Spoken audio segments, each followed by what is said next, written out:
The Golden State Warriors are favorites to sign Naz Reid in free agency. And how does that get done? I have no idea, but we're going to explore it on today's show. I got to ask you guys first, though, should the Warriors as Naz Reid, is that somebody that you'd be interested in bringing to the Bay Area this offseason? Let me know down in the comment section by typing yes or no.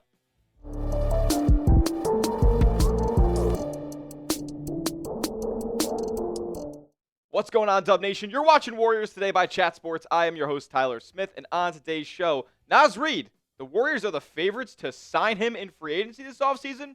Well, that's interesting, considering the Warriors don't have cap space this offseason. They only have a couple of exceptions to use, and Naz Reid might be more expensive than those said exceptions. But the people out west think that there's a realistic chance that the Warriors add Jelly Fam Naz to the lineup next season. They have him listed as plus 175 to add Naz Reid, and followed by the Brooklyn Nets, who do have cap space at plus 220. The Hornets, who have definitely a little bit more than Golden State, at plus 285. The Lakers at plus 375. They need more size. And the Raptors at plus 525. Now, if you're unfamiliar with how betting odds work, plus 175 would mean that if you bet $100 and Naz Reid did sign with the Warriors, you would win back $175. So pretty close to even odds there if you're, looking at these from a broad perspective. Like, that's a pretty, heavy favorite with Golden State at plus 175 here. So let's explore the prospect of signing Naz Reid. Now, we'll get into more of the financial aspects a little bit later, but what's coming in this summer is that Naz Reid's probably going to decline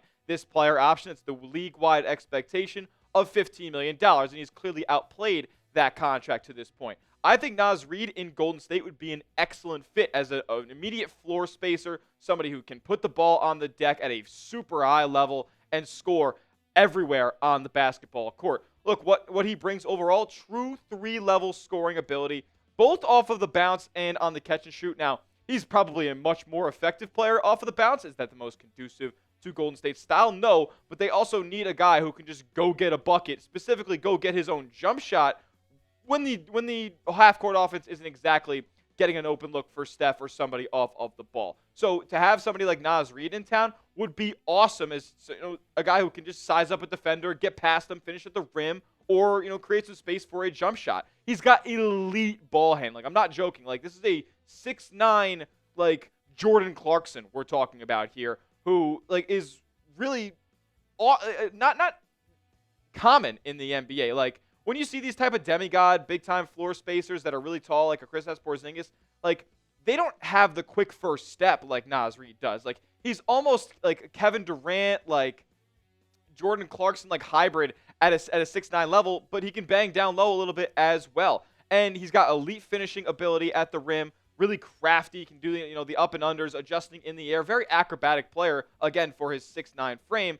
But I'd be lying if I told you that he was an elite defender. He's not the best defender overall, but with the size and length that he has the profile to be a good team defender. Has he shown the willingness to do so in Minnesota?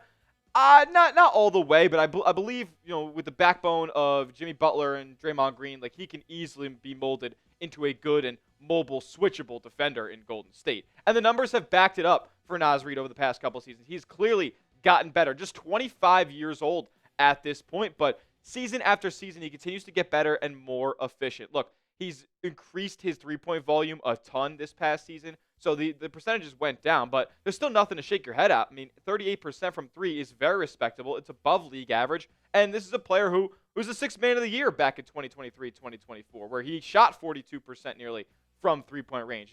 He's not going to be the best rim protector, but he'll give you a block a night, and this is a player who has shown up in the postseason each of the last 2 years. And to be honest, this is kind of where I'm looking at where he's going to affect Golden State the most, because in minutes or in these long stretches, in these long series where Steph, Jimmy, Draymond, these older players in Golden State's rotation are going to get tired over a certain amount of time, Naz Reid can step in there and be an energizer and be somebody who can take over for stretches, as I'm sure he feels ready to kind of accept a bigger role with a new team at this point, as he's currently behind Rudy Gobert and Julius Randle. He shot 40% from three-point range this past playoffs. Yeah, I'll take that in Golden State. Also 50% overall from the field. Has that float game and can finish at the rim. He's awesome. I mean, he's not going to be the best rebounder overall, but we're looking at an offensive explosion if we're going to be signing Naz Reid, and specifically from beyond the arc, where he is uber efficient in 2024, 2025. No wonder he's going to be commanding a bigger paycheck. From the catch and shoot, he actually was his worst mark out of all these advanced numbers here. 36% on catch and shoot three-point attempts, but in the corner, that number went up to 37.8. Above the break, which he had a crazy volume here, and this figure, 38.1% from above the break, is really, really good in the NBA. I mean, again, especially for a 6'9" player. Yeah, and the pull-up 3%, like this is where things get kind of freaky. The off-the-bounce three-point percentage. His pull-up three percentage, 39%. Now, he didn't shoot too many of them, but 11 of 28 is really, really solid. Step-back three percentage. This one is disgusting. He shot 49 step-back threes last season, and he shot them at a 50% clip. That is just unreal. And if that was a part of Golden State's rotation, yeah, they would definitely feel it and see more wins. Look, the Warriors could also give Naz Reid the opportunity that he's looking for this summer.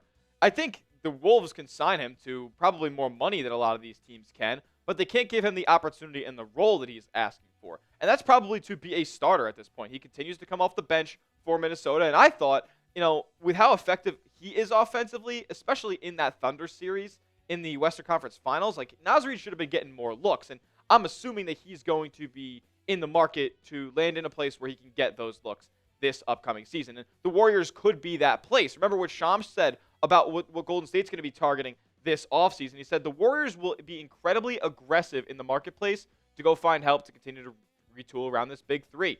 I'm told their priority is finding a playmaking wing defender or center to add to this group. I mean, if you're looking at a player who can give you a multitude of different assets, then look no further than Naz Reid. And look, it's not going to be easy to go out there and acquire Naz. Like Mo Dackel of Bleacher Report just says, plain and simple, he can command a salary starting in the range of $20 million a season. So it is not going to be easy. We know Golden State has zero cap space at this point. And they also don't have a $20 million exception to go sign a player on their books. So it's going to take some maneuvering and some negotiating to go out there and land Naz Reid. But if Bovada's listing them as the favorite to potentially go out there and get him, then they definitely know something, and this is definitely possible. We'll keep you guys updated all offseason long as we're constantly bringing you guys Warriors content every single day, whether it's news, rumors, what have you.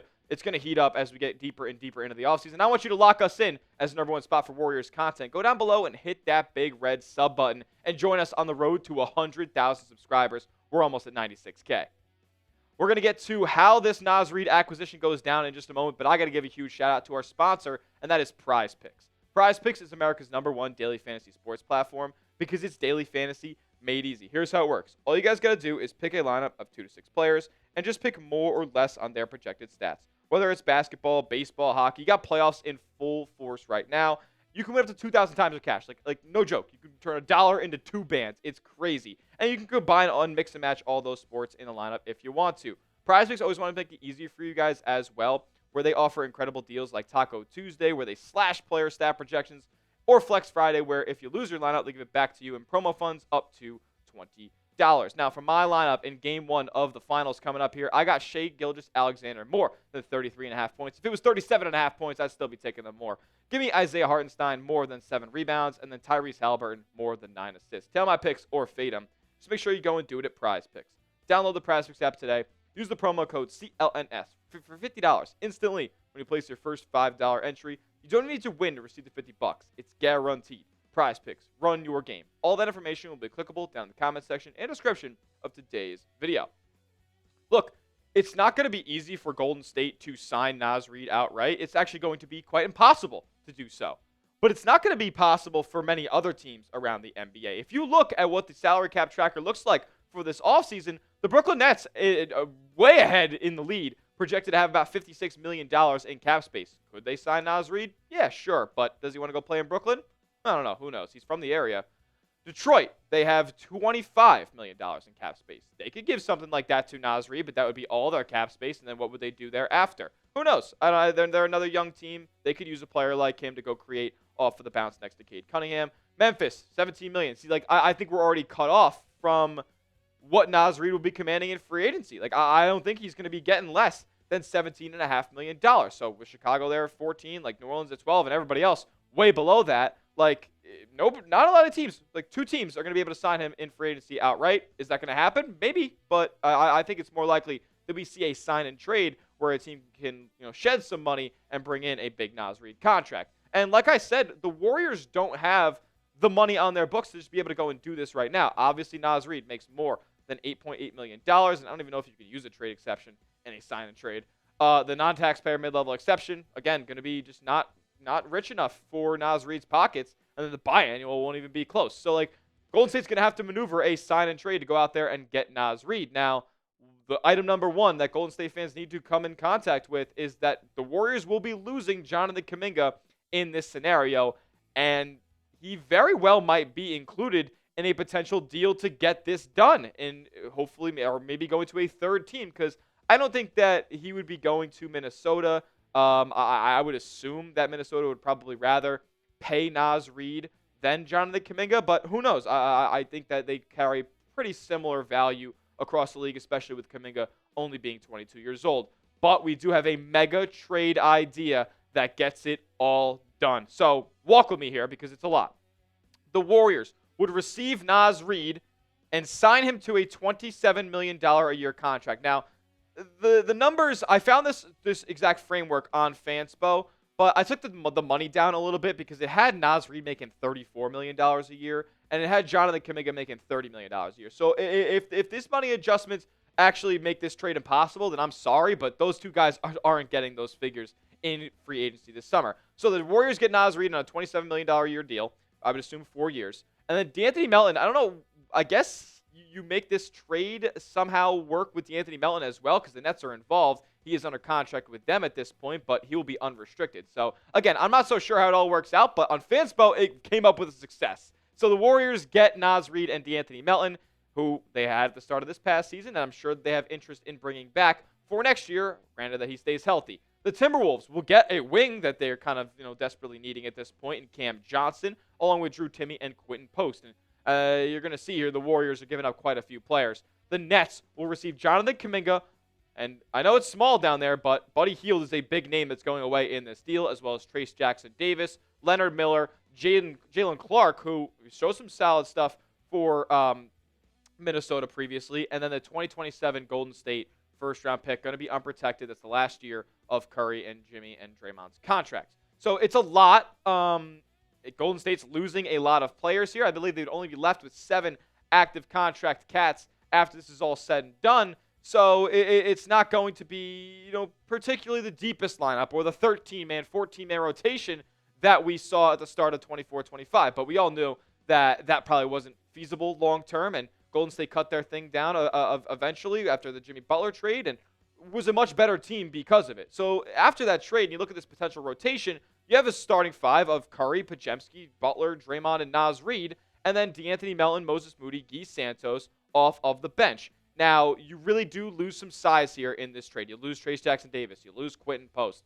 But you have a mid-level exception available. You have a second-round pick, 41st overall, where there could be some good talent there, especially good rim protectors.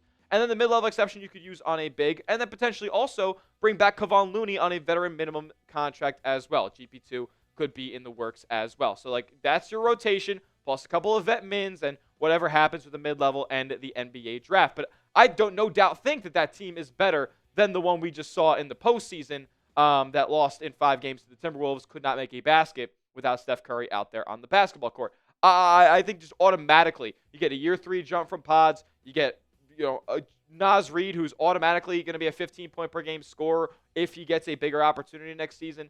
And then, you add some other stuff around the margins. Just get yourself better than you were last year, because better than you were last year gets you into the Western Conference Finals and a chance at, going to the NBA Finals one more time for Steph, Draymond, and Jimmy.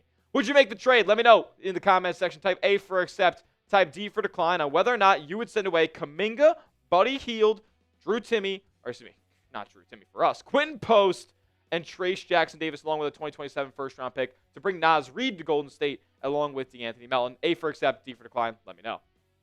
I would accept it, but the caveat is, so it's accept with an asterisk. You have to add another big in this scenario. Now, who could that be? Could that be a Brook Lopez? You get him on the biannual exception. That's definitely a possibility. A little bit of a homecoming here back to his roots at Stanford. Also, I'm not 100% sure if Golden State retains the non-taxpayer mid-level exception after that deal. If they do, great. Like, they can get an even better talent. If not, fine. Maybe they would have the taxpayer mid-level, which is closer to around $8 million. So you could still add a solid name there. Plus, the $8.8 million trade exception is also an asset. You could go get a guy like Goga Batazzi in Orlando or something like that. Golden State has flexibility, even if they were to make this big swing deal for Naz Reid. So I'd accept it. Go add another big. You have a much better roster than last season. That will do it for today's edition of Warriors Today by Chat Sports. Lock us in because we're going to keep you guys tapped in all off season long with every piece of news, every rumor, free agency, trades, draft. It's all going to start heating up really, really soon. So go down below, hit that sub button. We'll see you guys all in the next one. And as always, let's go Dubs.